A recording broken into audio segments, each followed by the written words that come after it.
This episode of the House of Mystery is brought to you by Legacy Food Storage.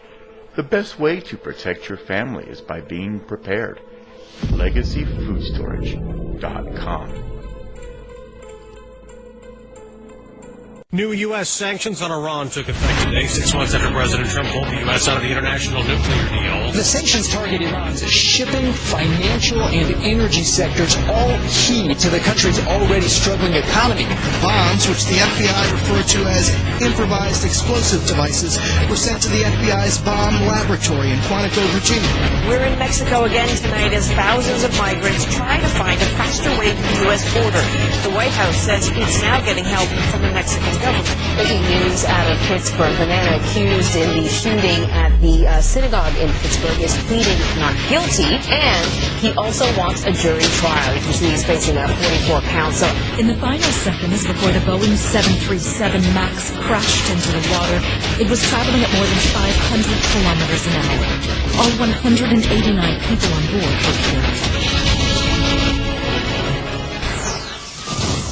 You've now entered the House of Mystery.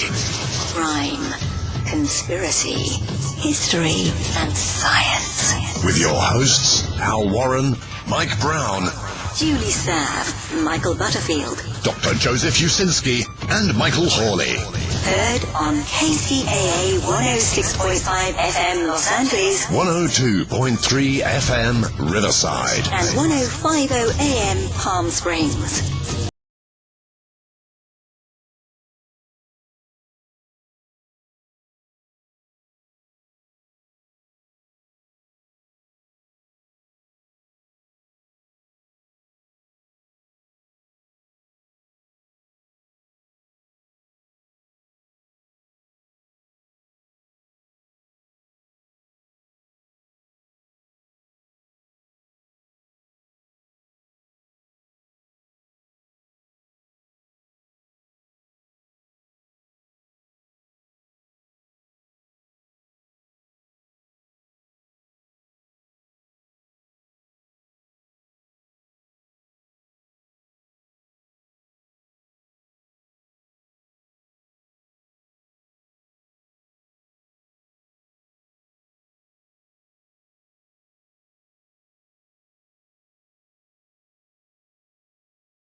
Time again, whatever time that is. It must be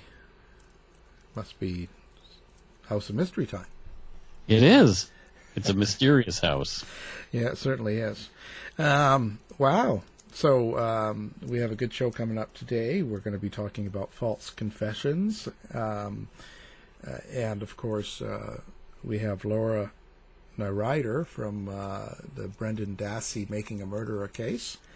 And she does a podcast about false confessions, so we're going to talk about her experience with that and working with these cases. Did you fall asleep? Yeah. No. Yeah, I'm pretty excited to talk to her because I followed that, like everybody else who is into true crime, followed that on Netflix pretty closely. And the fact that she is Brendan Dassey's lawyer is really cool. That poor guy needs great representation, and I think she is just the person to nail that. Yeah, and she did some of the West Memphis 3, which I'm surprised. Just think, those people are so vicious. Not the 3, but the people that think they're guilty. Wow, I could not believe they're really into all that Satan stuff, and it's just crazy. I just shake my head. Yeah, my head is shaking too. I mean, I've got one of Damien Eccles' books called High Magic, and it just essentially talks about his spiritual practice and how he got through being in prison. And I can tell you that guy is no evil Satanist. He's just not. Yeah, well, most of the stuff they said, or they claim, even people that have written books, and I've seen what they claim, and most of it's just, made up in the mind, weird stuff. I just can't believe it. But those people sometimes are unstable. I didn't even want to jump into it after all the beginnings. That was just crazy. Yeah. But anyway. Hey, so Van Halen died. Yeah, Eddie Van Halen. That was very sad. I was a big fan of Van Halen. I mean, that's my era, right? So. Yeah, you're old. Well, not that old. Not as old as you. No, I know. Mine was Bing Crosby, so I Oh, no. You're not that old. Yeah, I'm Bing Crosby. Yeah, it's really too bad. I was surprised because I didn't realize he was still having issues with it, but I don't follow the gossip, I guess, enough. Like, I'm not watching enough of those shows, so I didn't know. So I'm kind of shocked. He was only 65. Yeah, it's very sad. Yeah. So, they just, I tell you, it goes fast. Oh, wow. This is interesting. Now, Doc, you're going to think I'm making this up. Okay. A chiropractor. That's all you had to say was a chiropractor. His name is Dr. Finger. Okay. You aren't making that up. No, I'm not. Dr. Finger actually got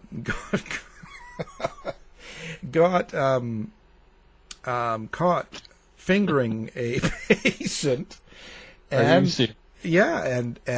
performing oral sex on her for almost a minute, and but I could see like a dentist who knocks people out, but chiropractors don't have to make people unconscious, do they? No, but this guy did this to her. How? I don't know. I wasn't there. But she complained, and now the chiropractic board has decided not to take away his license. What? Yeah, and in fact, in their decision, what they decided was there would always have to be another person, an adult person, in the room with him when he practices his chiropractic, or whatever you call that. Whenever he's doing something on a female patient, he has to have someone else in the room. What? Who's on this board? And yeah, right. And how do you get a job as a chiropractor then? And I'm not doubting the victim by saying questioning how the heck he did that, but I'm just whoa. So he had to force himself upon her, I guess.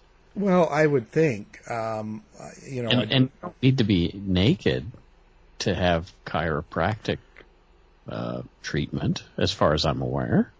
Well, I always get naked with my chiropractor. Well, that's because you like him. Yeah.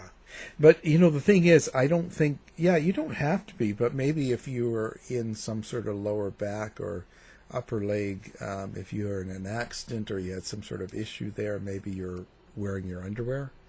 I'm not sure. I always get work on my back if I go to a chiropractor, or my neck.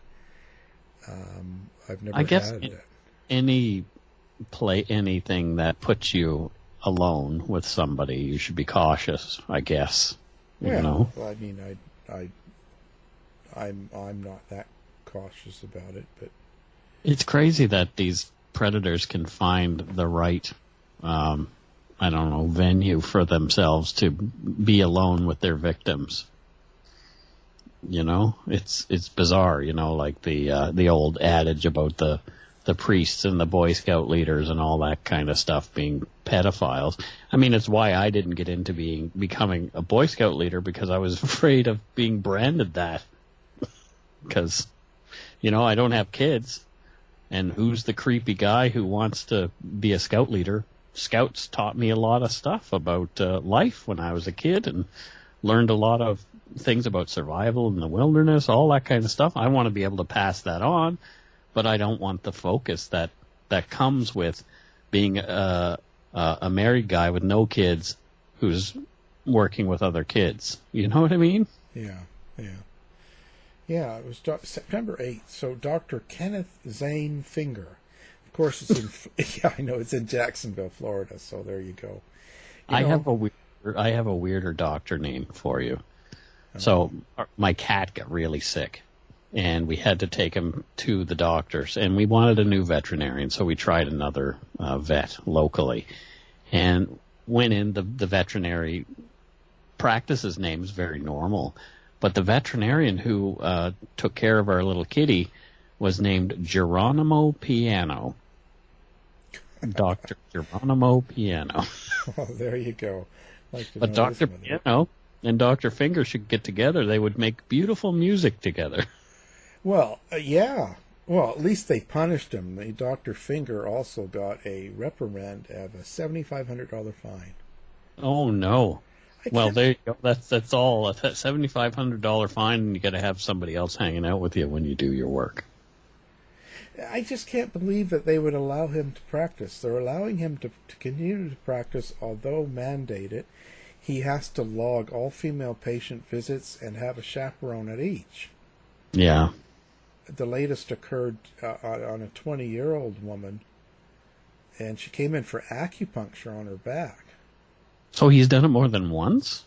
Yeah, I guess so. What? Yeah, I don't get this. The woman said she felt violated and embarrassed. This is crazy that they don't just take away his license. Anyway, it is. Just, weird stuff going on in this place. And what's this? Kimberly Guilfoyle. You know her, eh? No. She's the, she was on Fox News, and then she left, and now she's the girlfriend of Trump Jr. Oh, okay, yeah. And anyway, so now stories are coming out about her time on Fox, being a broadcaster. They had to pay $4 million in sexual assault, hush money, basically. To her? No, to some girls that she was assaulting. She was oh, okay, wow. She would make them come, so she'd go on trips for work, of course, going around, and she would make them stay in her hotel room. She would be naked all the time. She would ask them to rub her thighs. And apparently, she was, I don't know, apparently she was being very sexual with these girls. Well, she doesn't look like Harvey Weinstein, but she sure sounds like him. That's definitely all Harvey Weinstein kind of stuff. Yeah, and to other women. Meanwhile, she's Don Trump Jr.'s girlfriend. $4 million paid out. Something in the water in Fox, man. It seems like all those people that work there are doing something. Yeah. Oof. Isn't that crazy? Wow. I'm going to start doing that. What are you going to start doing? Well, start making people stay in the same hotel and wear no clothes and have them rub my thighs. Yeah, jeez. Oh, dear. I'm not rubbing your thighs, Alan. Oh, come on. Oh, it's not my bag. Yeah, I know. Hey, Dolly Parton is going to pose for Playboy. Oh, 30 years ago? No, now. At 74 years old, she's going to pose. Wow. Well, good for her. You know what? Good for her. And she said it's going to be tasteful. So there you go. Dolly Parton, tasteful in Playboy. I was thinking more about this, of course. Me with my... Yeah. And you're a Parton fan. Yeah, well, Dolly, I'm just thinking that Playboy must have a real difficult time surviving these days. Why do you say? Well, because there's so much porn online that you can get. Like, the old days, Playboy and Playgirl, I guess, were the source of getting nude pictures was through them, in the 60s, 70s, 80s even, right? Well, there were others, but they were a little more lowbrow. Yeah, there's others, Penthouse and all that, but that was kind of the primary way. But now with all of the stuff online, why would you need to get a magazine like that? I don't think you would. I think some people do still pay for it for the articles. I like the art. I like the reading. But I'm thinking, so, this could be a new angle for them. Maybe. Get Dr. Ruth. Dr. Ruth Westheimer? Yeah, get her to pose. No, but if you have all these things that you can't get online, that would draw people to your business. True, but at the same time, isn't Playboy available digitally as well?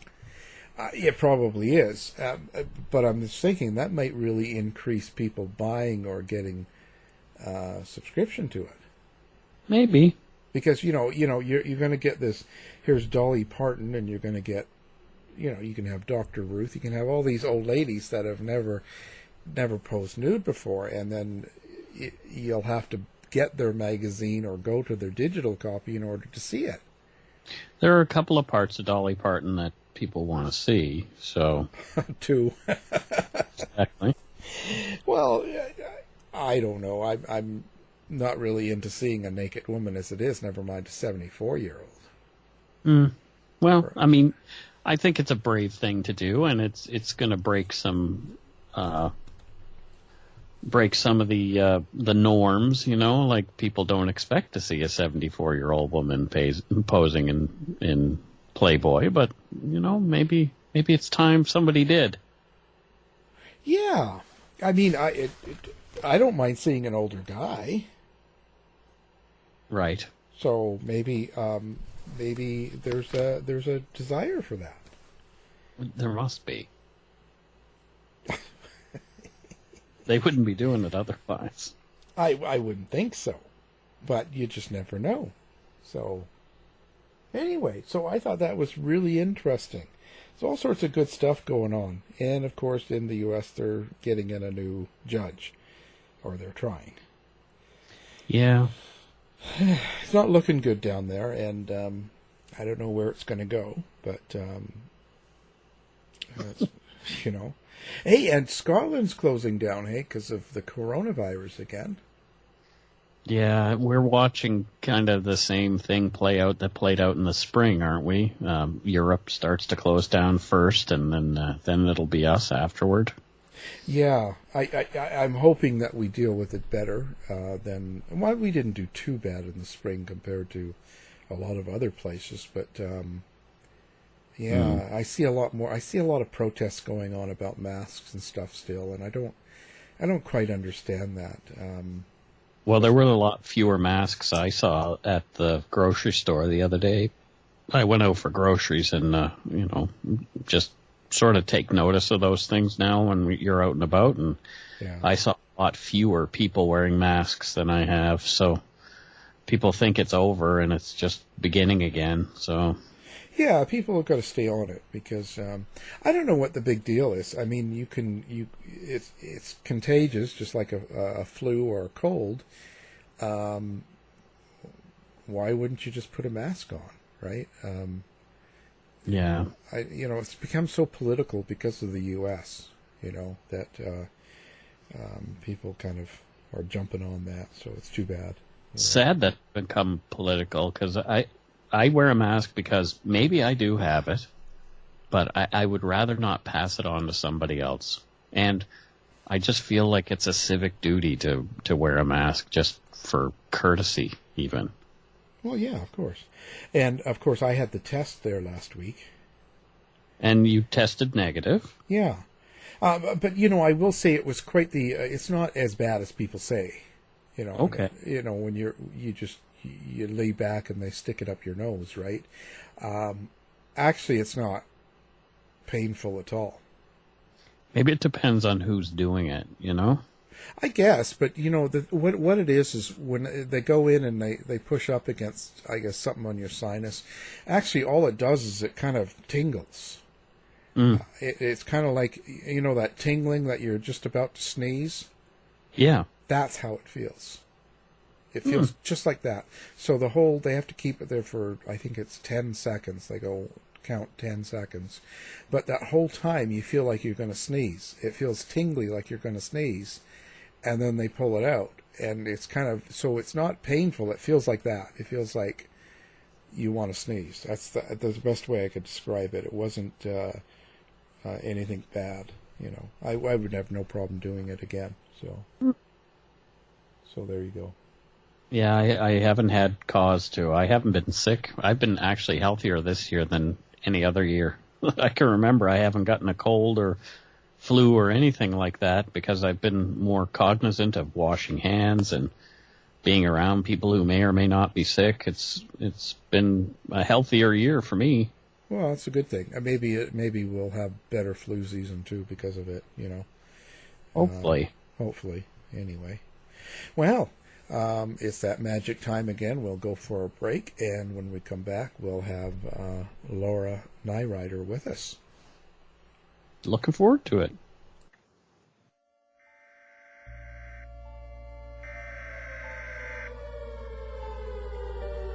We interrupt our programming.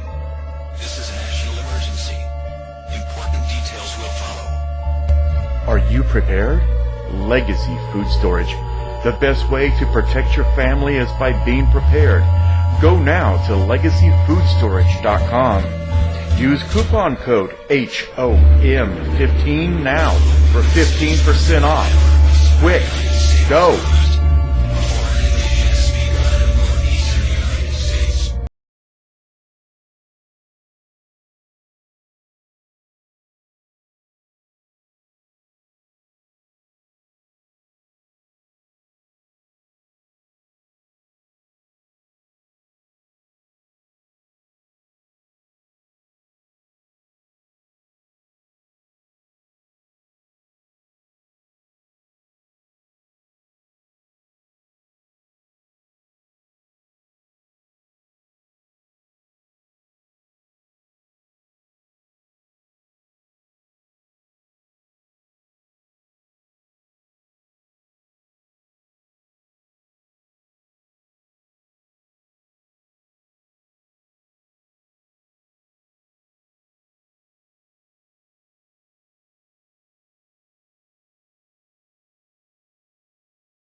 And we are at the interview part of the show. Joining us, a special guest, we've got Laura Nirider. Thank you for being here. Thank you so much for having me. It's a pleasure. So, Laura, first of all, before we get into some of this good stuff that you've been doing, let's talk about you. Now, how did you get involved in being in the Innocence sort of project and helping Wrongful Convictions? Where did that come from? Yeah, it's a good question. And it's a question that actually has everything to do with my representation of Brendan Dassey, whose story was told in the Netflix series Making a Murderer. For me, it goes back 13 years when I was a law student here at Northwestern University in Chicago.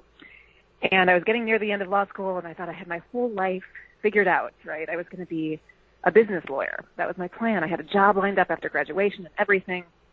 And my last year of law school, on a whim, I decided to sign up for a class on wrongful convictions taught by Steve Drizin. Now, I knew nothing about, criminal law. I knew nothing about the justice system. I certainly knew nothing about wrongful convictions. But this just so happened to be about 4 months after Brendan Dassey had been convicted in Wisconsin at trial of raping and murdering Teresa Halbach. And my professor, Steve, had just agreed to handle Brendan Dassey's appeal because he's an expert on false confessions. And so I remember it pretty well. A couple weeks into fall semester, Steve called me into his office, and he said, I've just gotten involved in the case of a young man from Wisconsin, 16 years old, intellectually disabled, who confessed to a murder that I don't think he committed. And he handed me the interrogation videos of Brendan Dassey, the same videos that, years later, would end up in Making a Murderer. and he told me to go home and watch them. So I go home, I sit down on my couch, I take out my laptop, I put in these DVDs, and I watch them all from start to finish. And my heart broke because I saw two adult police officers manipulating a 16-year-old special education student into confessing to a murder that he couldn't even describe. And I knew I couldn't walk away. So that did it for me. I did graduate, thank goodness. And I came back to Northwestern within a few months to start building alongside Steve the Center on Wrongful Convictions, where we've been representing Brendan and a lot of other people just like him ever since. It's pretty impressive. Now, the confession itself, now there is a lot of false confessions that happen, and for different reasons. Sometimes it's the interrogator, sometimes it's just the person giving the confession. I find that one of the biggest things when we do shows covering that subject, that people actually disagree with at times. So how do you explain it to people that say, I would never confess to something to killing these two people, and they kind of give you that attitude. How do you answer that? Yeah, it's such a good question. It's exactly the right question to ask. Why would anyone confess to a crime they didn't commit, especially, of course, something as brutal as rape or murder? And, of course, all of us think that I wouldn't do that. What's the matter with this person who did, right? Yeah. So this is part of what fascinated me as I started learning about false confessions and police interrogations. It turns out that the answer to this question, why would anyone falsely confess, has a lot to do with the psychology of the interrogation room. It has a lot to do with the psychological tactics that police officers are trained to use inside the interrogation room, right? Basically speaking, interrogation has two phases, right? The first phase is about reducing a suspect down to hopelessness. You're caught. You're trapped. You're cornered. You have no way out. Your life is over. You're going down for this. And then the second half is about offering confession as a life raft, right? You're caught, but if you confess, people will understand that you're a good person, that you have remorse. They'll want to help you. They'll see that you're cooperating, and so on.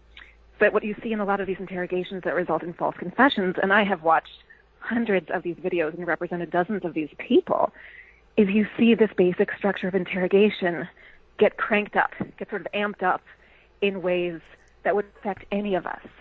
So you'll see, for example, police officers lying about the evidence against a suspect, which most people don't know is perfectly legal in the United States, not many other countries, but it's totally legal here. So you'll see officers saying, you're trying to tell us you're innocent. We found your DNA at the scene. We found your fingerprints on the gun. And you can see the suspect start to think to themselves, my God, how is this possible? I've never been at this crime scene, but this cop says he's got my DNA. He really thinks I did this, right? What am I going to do? So you see those sort of lies in the interrogation room, and then once the suspect feels cornered, trapped, hopeless, you see officers say things like, look, if you don't confess, you'll get the death penalty, or you'll get life in prison. But if you do confess, we'll be able to help you, and so on. And you can see how these tactics combine over the course of many hours, sometimes overnight, to make a suspect think they've got no way out of this horrific situation but to confess. These are really powerful tactics. They are very good at getting true confessions from guilty people, but they're so powerful that they can also get false confessions. So what's the answer to that? Like, how can we, because I don't want to attack on the police, but there's always, there's a lot of that going on, but how is it that they can make that work better? Like, how can we actually get interrogation to happen, but without the lying and without that stuff? Like, what? I don't know what I'm trying to say, but how can we fix this? Yeah, how can we fix this? How can we do better? And that's exactly the right question to ask.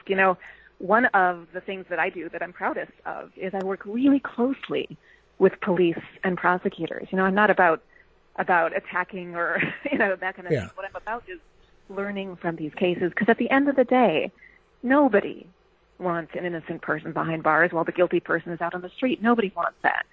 So that's a big part of what I do is I gather these interrogation videos, I study these cases, and I work really closely with law enforcement to figure out better ways of doing things, right? And it turns out that when you look at these cases, you study them, you don't need to lie about evidence in the interrogation room to get a confession, right? You don't need to use death threats. There are way better techniques that are out there that are more based on rapport building, that are more based on conversational techniques that are very good at solving crimes that are being used in other countries all the time. One of the fascinating things about the techniques that I described, the way interrogation works right now, like in all 50 states, these are really commonly used interrogation techniques. One of the fascinating things is that these techniques were developed like 70 years ago, in the 40s and the 50s. And at the time, they were thought of as revolutionary because they replaced physical abuse in the interrogation room, right? It was like the kinder, gentler way of getting at the truth. But what's interesting is now we've had another sort of leap in our thinking now that DNA has been invented. Turns out we are proving confessions false using DNA at a rate that's much higher than anybody ever thought, and under circumstances that are different than anybody thought before. So it's time for us to learn from what these cases can tell us, from what the DNA revolution can tell us, and it's time to work together to, move this forward. When you go back to the Brendan Dassey and that case, there's also kind of a cult of personality. Like everyone that was involved in that making a murderer, it really goes by their personality and how they're addressed. And I take that as, you look at Ken Kratz, right? The majority of people that watch the show absolutely hate him. And they say a lot of bad things about him. And, he's been on the show 2 or 3 times. He still swears by Brendan Dassey being involved. So do you think that he really believes that? Or do you think he just can't let go of it? Or because it hurts his own persona? You know what I'm saying? Yeah, I know exactly what you mean. And, I can't speak to what's in somebody else's head, of course. But what I can say is, when you have worked on as many false confession cases as I have, and that my colleagues and I have, right? And these are cases where confessions have been proven false by DNA, cases where we know they're false. You see exactly the same kinds of things play out in those cases. You see old school law enforcement who may not necessarily mean any harm whatsoever, who may really want to get the real perpetrator, keep them behind bars. Old school law enforcement having a hard time adjusting to this new reality where false confessions really happen. They happen under circumstances that are different than you think. It doesn't take physical abuse, especially for someone like Brendan Dassey. It doesn't take heavy-handed techniques. Brendan was 16 and in special ed. He was in 10th grade. And, one of his special ed accommodations in school, in the classroom, was that he needed an adult to sit with him so that he could understand the words the teachers were saying to him. His disabilities are really verbal. He has a really hard time understanding spoken words. So he needed this adult with him in the classroom to help him, cope with that. And when you put a kid like that inside the interrogation room and you bombard him with 5 to 6 questions per minute for hours and hours and hours with no adult, no lawyer, no parent, no nothing by his side, these are exactly the kind of circumstances that you see in hundreds of cases across the country that can lead to false confessions. And Brendan, and of course that sort of key moment, one of the hardest, but also most important moments that was shown in Making a Murderer from Brendan's interrogation, when he says, when he is trying to guess how Teresa Halbach was killed, and he can't get it right? He guesses all these different ways of killing somebody. The officers keep telling him he's getting it wrong. Finally, Brendan has no idea what to say, and he sort of throws up his hands and says, "We cut off her hair," just totally at sea. And he has to be told by the interrogators that she was shot in the head. That is such a classic sequence. I have seen that dozens of times in dozens of cases where somebody has been sort of made to think it's in their best interest to do what these cops want, trying to give them the story that they want, and just can't come up with it because they weren't there. It's so classic. I worked with intellectually challenged kids before, so people who were Brendan's age, and I can totally see when watching the quote-unquote confession on Making a Murderer how Brendan was wanting to help those officers come to their conclusion, and that's why he was throwing out those guesses. I like I say, I've worked with those kids, and that's what they want. They want to be able to help. And they want to please the authority figure, right? Exactly. Exactly. I mean, that's what I always say about this case. You don't have to be a lawyer to kind of get what's going on with Brendan, right? You need to be a parent, right? Maybe a mom or a dad or a teacher or a neighbor or somebody who knows someone like Brendan. Mm-hmm. And, after the series came out, I had the very, very good fortune of being able to travel around the globe to talk to people about Making a Murderer and Wrongful Convictions and Brendan and False Confessions and all of these issues. And wherever I spoke, literally across the globe, people would come up to me afterwards and say, you know what, I know someone like Brendan. I have a Brendan in my life. And my heart broke when I saw him doing just that, just trying to please these older, authority figures. It's Brendan himself who moves people, and people have got it right. He's a great guy. Why can't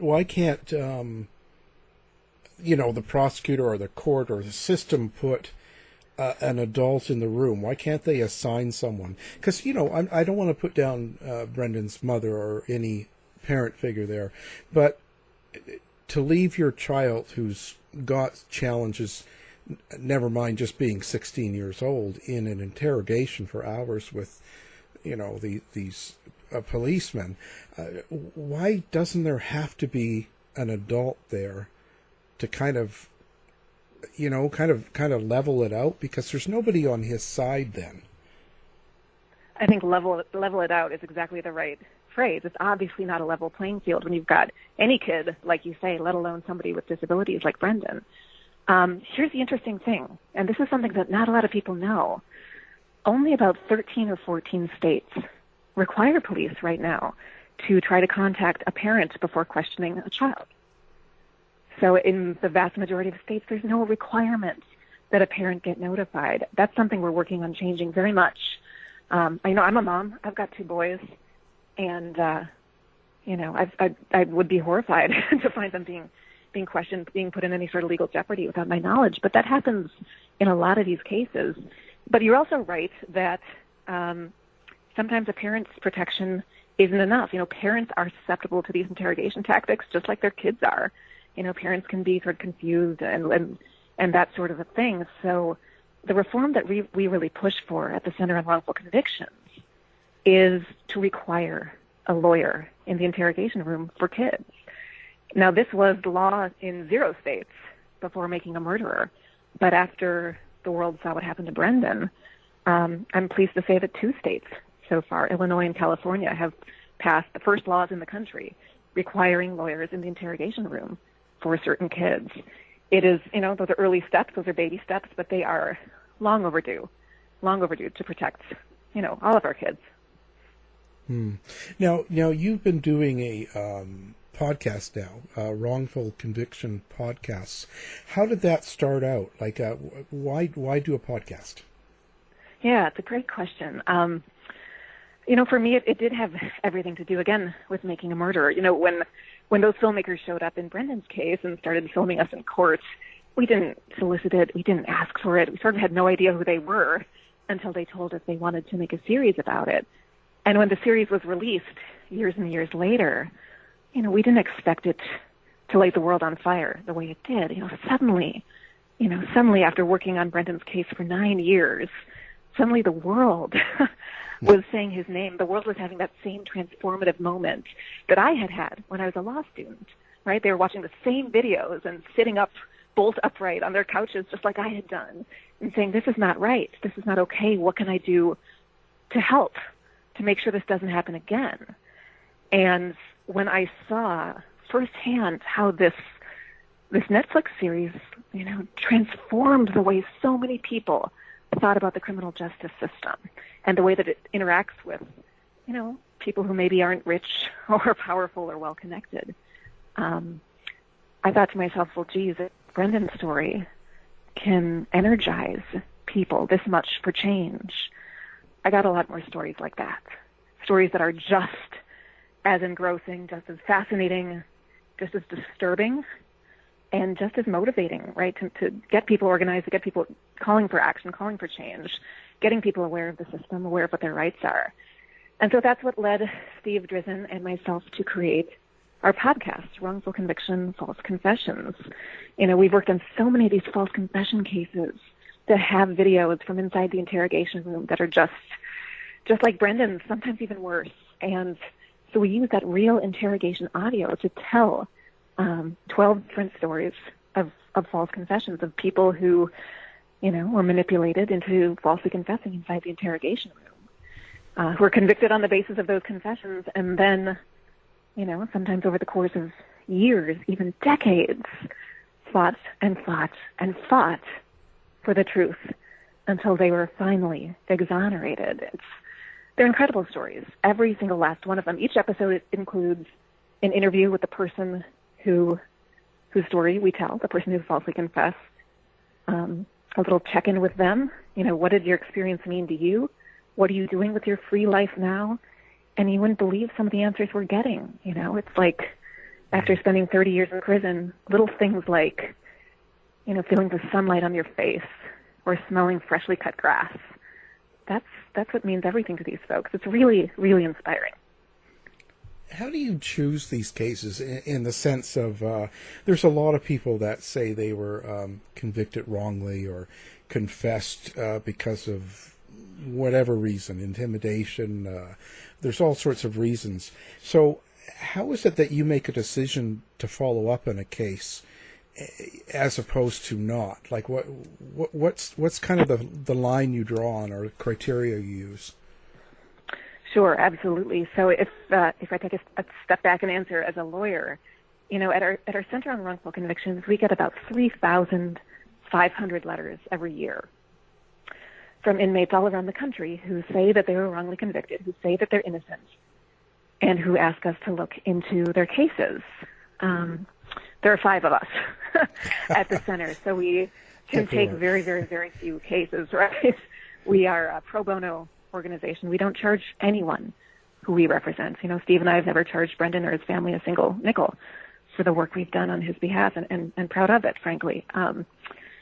So we are very careful, anyway, to pick cases not only where we believe in folks' innocence, but where we think we can really help. There's something that we can actually do to make a difference. You wouldn't believe the cases that come across our doorstep, right? It's not a case of just sort of magically being able to discern somebody is innocent when other people haven't been able to. We have cases come to us where people confessed during interrogation, right? People confessed to rape and murder, and then the DNA from the rape victim's body was tested before trial and excluded them definitively, and they were convicted anyway on the basis of their confession. You know, that's usually a pretty good sign that case is worth looking into. We had a case like that a few years ago, the Dixmoor 5. It was a case of 5 teenagers who were interrogated about the rape and murder of their 14-year-old classmate, right? They were all interrogated. 3 of them ended up confessing and implicating the whole group, right? They all go down for this crime, but before any of them went to trial, the DNA from this rape victim is tested, and it's not any of the 5 teenagers. But they still go down based on the confessions, spend close to 20 years in prison before we and a couple of other innocence organizations around the country decided to take their cases. And at that point, we took the DNA sample from the victim and ran it through the national DNA database, which didn't exist 20 years ago, but now it does. So we were able to run it through the database and get an exact match to a single adult, male, repeat sex offender who lived a couple blocks away from the victim and who had a history of raping and attacking other women, including after this 14-year-old girl was attacked. You know, it's signs and signals like that when a case just doesn't make sense, especially where the scientific evidence doesn't make sense. You know, that's what makes you at least take a second look at a case. And I know one thing that you guys cover a lot or talk about is, what they call junk science. How difficult is that to get reversed when they have, there's different science that comes out, or they call it science, that actually get people convicted. There's things that aren't really that conclusive.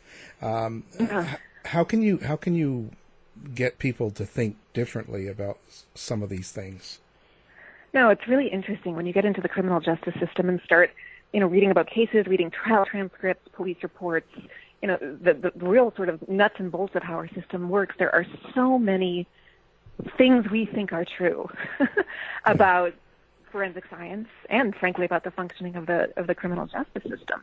So many things we all think are true that it turns out are sort of based on myths or old information, outdated information. One great example is, we all believe that no one would falsely confess. Well, now we're learning that this happens way more often than we think. And junk science is another really good example. It's another host on the Wrongful Conviction podcast network, Josh Drizin, has a series about junk science that people should check out. It's excellent, where he brings on experts who deconstruct a lot of the scientific evidence that is used all the time in jury trials, stuff like blood spatter evidence or gunshot residue evidence, right? This kind of stuff that we're all used to hearing about on CSI. But it turns out there's more and more reasons to question the accuracy of a lot of this kind of evidence. Yeah, I saw that with I think it was an episode on False Confessions, that something about the teeth marks not being reliable in a case that someone got put away with. So found that... that's another... Because I always thought it was reliable. I always thought it was... Of course you did. I did too, before I started learning about all this stuff. Right? All of us thought that stuff was reliable. I did too, before I started learning about this world. So it's an incredible world when you start sort of peeling off the layers of myths and just outdated beliefs, right, that have been at the core of the way our criminal justice system works for so long. That's one reason why being a wrongful conviction lawyer is so exciting, because you can say, not only was there a mistake in this one case, but let's figure out what this tells us about the whole system and how we can make it better. And that's really what I'm focused on in my work and in our podcast too. Yeah. It kind of, if I get into it and watch a series like that, or any of them, I start to feel overwhelmed. I start thinking, holy cow, there's so much BS out there. And with that False Confession series, there was a lot of, I have a lot of true crime writers and people that I'm friends with on social media or interact with. There's quite a bit of blowback to that. A lot of people that say that these shows are wrong. They're not doing it right. They're only showing you part of it. How do you answer to something like that? Yeah, I think that is true of a lot of the true crime shows that are out there, frankly. Yeah. And I think that, there's a lot you can say about the true crime genre, right? About ways it's interesting and compelling, and maybe some ways in which it can feel sort of cheap and sleazy sometimes too. Yeah.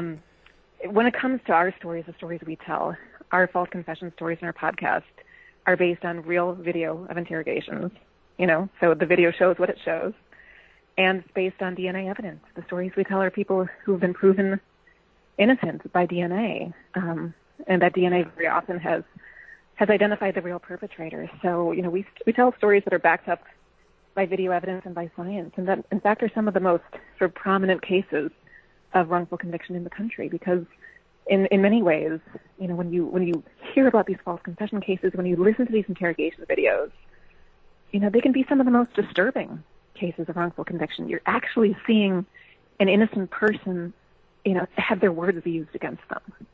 And, it's fascinating and disturbing. Yeah. So you're in season 12 now. What are some of the cases you're covering for the new season? Yes. So the episode that we just released yesterday is one I'm particularly proud of. Actually, you can check it out on Apple Podcasts or wherever you listen. The episode we dropped yesterday was the story of two intellectually disabled brothers from North Carolina who were interrogated after a little girl from their community was found horrifically murdered. And these two guys were very disabled. One of them had an IQ about half that of Brendan Dassey, if that kind of helps you figure it out. And they ended up signing confessions written out by the cops that they couldn't even read. And not only were they convicted on the basis of these confessions, but the older of the two brothers, the 19-year-old, was sent to death row in North Carolina. Turns out the prosecutor, the DA who had prosecuted these kids, was written up in the Guinness Book of World Records as the deadliest DA, right? One of the district attorneys in the country who was, I guess, most prolific at seeking the death penalty, right? Exactly. That's what I want to be. There you go, exactly.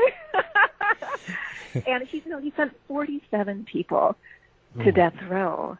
Come to find out years later, more than 10 of those convictions were reversed for prosecutorial misconduct. After his cases started getting reversed, some really great lawyers got a hold of these guys' case, and of course retested the DNA from this little girl's body, and found it hit to a serial rapist who had been preying on other women in that exact area in a manner almost identical to the way this girl was killed. But in the meantime, what happened before they got that DNA hit to the real perpetrator? The Supreme Court was having a debate. Years after these guys were convicted, they were having a debate about whether we should have the death penalty, right? Whether the death penalty should be constitutional. And one of the justices held up these two brothers from North Carolina, who were at that time sitting on death row, and he said, basically these are the poster children for the death penalty, these two brothers, because of the horrificness of this crime. Oof. Turns out then the DNA is tested and they were innocent the whole time. So it's an incredible story. It kind of says a lot about the conversations we're having right now in our society, and what happens when two brothers like these, good men, very good men, run up against some pretty powerful forces in our system. Did you ever touch off on the West Memphis 3? Yes, actually, I was part of the legal team that represented the supposed ringleader of the West Memphis 3, Damien Eccles. Damien's still a very good friend of mine. Yeah. Yeah, I've had contact with him a couple of times. Man, we were going to do kind of an episode having different people involved in it and people that went on both sides. I cannot believe how aggressive the people are that are against him.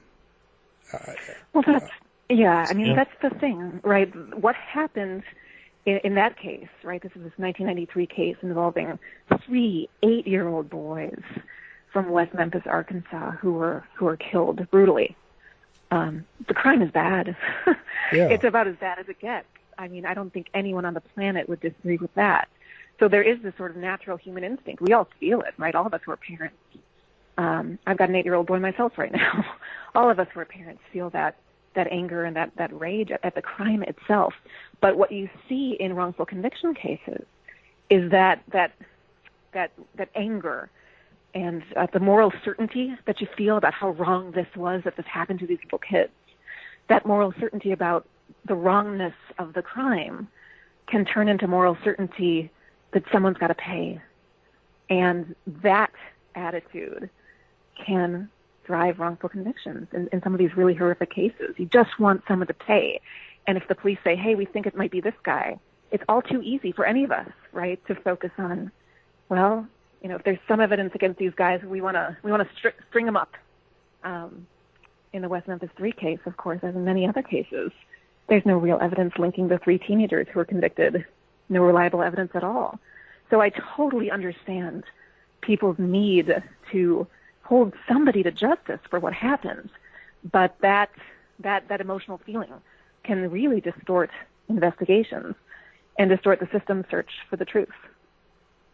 Yeah, I was surprised at how aggressive, people really believe they're into the Satanist world and everything, and they're just, wow. Jeez. Yeah, no, I'm here to tell you, I know all 3 guys very, very well.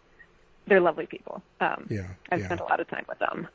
It's a real shame it's a real shame. You know, when I was working on that case, and as well as Brendan's case, which I'm still working on, you know, you do get a lot of blowback, a lot of anger from people who, again, are responding to the horribleness of the crime. And it just bears repeating. When I do these cases, my God, yeah. My heart goes out to the victims' families. You know, everybody's does. But defending someone you believe is innocent is just as important as finding the person who actually did it. That's what. Yeah. That's, you know, what keeps me going. I just don't know how they can sometimes move on with their lives after being a spectacle for so many years. That must be the most difficult, because if I get that kind of blowback just from people online, what's it like for someone like, let's say, Damien Eccles to get out there and get a job or to work and just be normal when you've got a lot of people that just hate him automatically? Totally. And, you know, Damien, his case was particularly high profile, so that problem was particularly acute for him. But for anyone who has been wrongly convicted, right? I mean, and a lot of these cases were high profile at the time because the crime was so gruesome, was so awful. For anyone coming out of prison after years of being labeled publicly a killer, right? Coming out from that stigma, coming out from that absolute sort of erasure from the world, it's a lot to deal with. It is a whole lot to deal with. I'm so grateful to the people that we work with who support people who are coming out of prison, right? Psychologists, therapists, everybody, you know, philanthropists who pay for housing and food. You know, there's an incredible organization actually called the Sunny Center, which is run by 2 death row exonerees who, after each of them were exonerated off different death rows in different countries, actually found each other post-exoneration, got married, and started this concept, I guess. It's a place in Ireland, in the hills of Ireland, where recently exonerated people can go stay with them, called the Sunny Center. And they can just stay out in the countryside and, you know, do those things I talked about, feel the sunshine on their face, you know, smell the grass, just get used to the rhythm of life on the outside again. It's a beautiful idea. And it's, you know, it's the kind of support that people need after these experiences. Wow. Well, quite a subject to cover. Do you have a website, or do you have a place that people can come find you or find your for your podcast? Absolutely. Our podcast is called Wrongful Conviction, False Confessions. You can find it on Apple Podcasts or wherever you listen to your favorite shows. And you can also follow me on Twitter or Instagram at Laura Nirider. Fantastic. We're going to have that up on our site as well, so people that are listening can just do one click and find out and listen to your podcast and follow you, hopefully. Hopefully nothing negative there. You know, it's been a real pleasure having you on the show, and geez, I hope you continue to do well and do such a good job. Oh, thank you. I wish you all the best, and it's been a real pleasure talking about this with you. To find out more about our show, guests, or to listen to past shows from our archive, please go to www.houseofmysteryradio.com. Show's over for now. Was it as good for you as it was for me? Well, good night. This has been a production of Something Weird Media. I'll be back.